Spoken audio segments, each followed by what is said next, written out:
Hi, this is Lisa Weideman with AB Presentation 4A, Research and Creative Nonfiction, and we're looking at how Annie Dillard in Living Like Weasels and David Foster Wallace in Consider the Lobster use research to enhance their writing. The types of research which Wallace uses in Consider the Lobster include eyewitness immersion. David Foster Wallace traveled to the Maine Lobster Festival on assignment in order to report on the event. He says, "Your signed correspondent saw it all." He also uses the interview, and he interviewed a consultant and a cab driver, and he said that they were responding to informal journalistic probes. Mr. Rivas was a high-ranking PETA official who he interviewed by telephone, and then there was Dick, the florid and extremely gregarious rental car liaison. Other forms of research he used were the encyclopedia, which he didn't specify which encyclopedia, just that you could find the information in the encyclopedia, and some source, which he referred to as one source. Wallace also used some sources which were more specifically referenced. This included the pamphlet by the Maine Lobster Promotions Council, which he got from their booth, MaineLobsterFestival.com, which he said showed the winners of the recipes for the cook-off, About Lobsters by T.M. Pruden, and the video Meet Your Meat, which was put out by PETA and narrated by Alec Baldwin. Next, we'll look at how Wallace integrates his sources into Consider the Lobster. First of all, you'll notice that he uses a lot of footnotes. In fact, there are 21 footnotes included in Consider the Lobster. And now only 2 of these footnotes are used as further documentation of a source.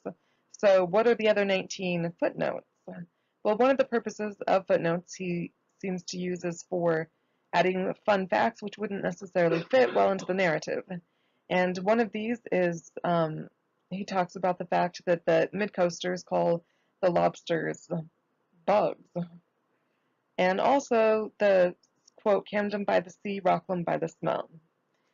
Another purpose of his footnote seems to be to allow him to go off on tangents or theoretical asides which don't necessarily fit well into the narrative either. And one example of this is his discussion about tourists and tourism and his dislike for the whole practice.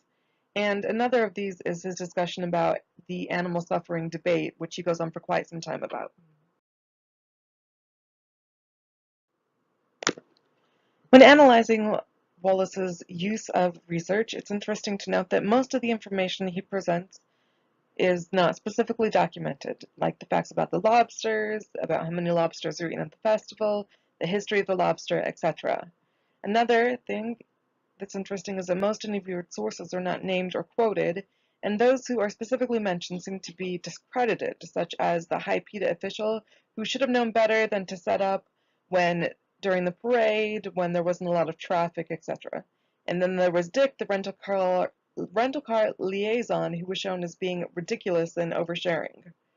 So it ends up that the most reliable information seems to come from Wallace himself. He gives concrete and vivid details of the festival, and while 2 sides of arguments are given, such as when which end up being extreme, Wallace gives a reasonable middle ground.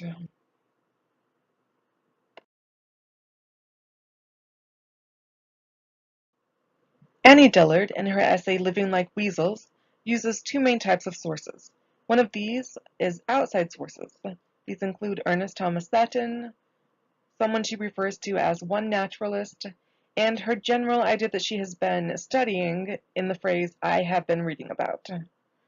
The second type of source she used is her own personal observation, and this can be seen through her visits to Holland Pond, her daily experience with the flora and fauna of the pond, and her face-to-face encounter with the weasel. Annie Dillard's integration of research into Living Like Weasels is very subtle. Dillard blends the facts into the narrative of the piece. An example of this is the first sentence, "A weasel is wild, who knows what he thinks?" And the reader is then watching the weasel instead of just learning about it. Her research is also humanized by Dillard describing herself as a weasel and the experience that she would have. This pulls the reader into the life of the weasel in a very personal way, And this allows the reader to understand that connection that Dillard feels in regards to the weasel and the experience that she had with eye contact with the weasel.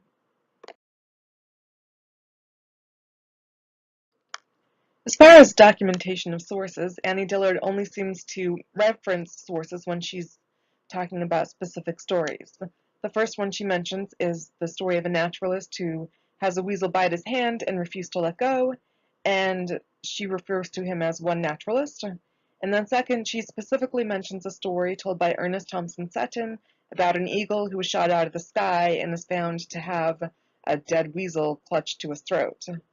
In her own adventures with the weasel, when she's describing the specific observations about the life of the weasel, then she herself is described as experiencing them, and all sources are kept out of that. Shall I suck warm blood, she says, hold my tail high, walk with my footprints precisely over the prints of my hands. And here we can hear that she has researched into the life of the weasel and what this would be like, but by keeping the sources and the references to research out of this, we're drawn into the narrative of the piece.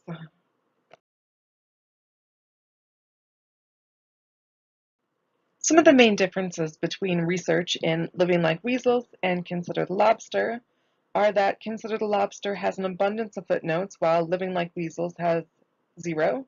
Consider the Lobster uses a lot of different sources and documents many of these sources, while Living Like Weasels makes very little reference to outside sources. And then Wallace sets himself up as this expert eyewitness recorder who saw it all, and Dillard intimates that nature is the expert and that she is a student.